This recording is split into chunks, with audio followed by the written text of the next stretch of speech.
A startling revelation has surfaced in the realm of school payments. Schools are mounting a resistance against the newly introduced Zimbabwe Gold, or ZIG, currency, demanding instead full fees in foreign currency. This is happening despite ZIG's widespread acceptance by major supermarkets. The government's inability to enforce fuel service stations to sell their products in the local currency is a significant factor contributing to this rejection.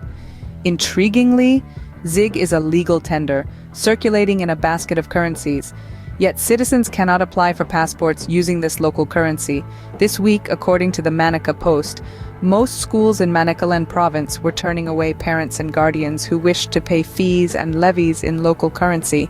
The schools justified their actions, stating that they were yet to synchronize their transaction systems with the new ZIG currency. However, this reasoning appears flawed as most fees are paid through banks whose systems have already been configured and calibrated to the new currency. Some schools have informed parents that they will only accept the new currency upon reopening, a strategy reminiscent of the RTGS era, when schools banked on a higher interbank bank rate. Contrastingly, parents who chose to make payments in foreign currency faced no obstacles. Boarding schools in the province were even more stringent, demanding fees and levies exclusively in foreign currency.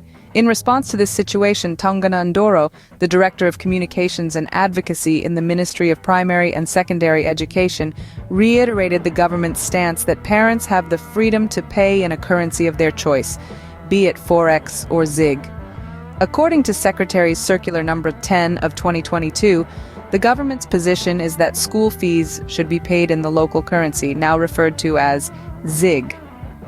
Schools should not compel parents to pay fees or levies exclusively in foreign currency, as Zimbabwe operates under a multi-currency regime.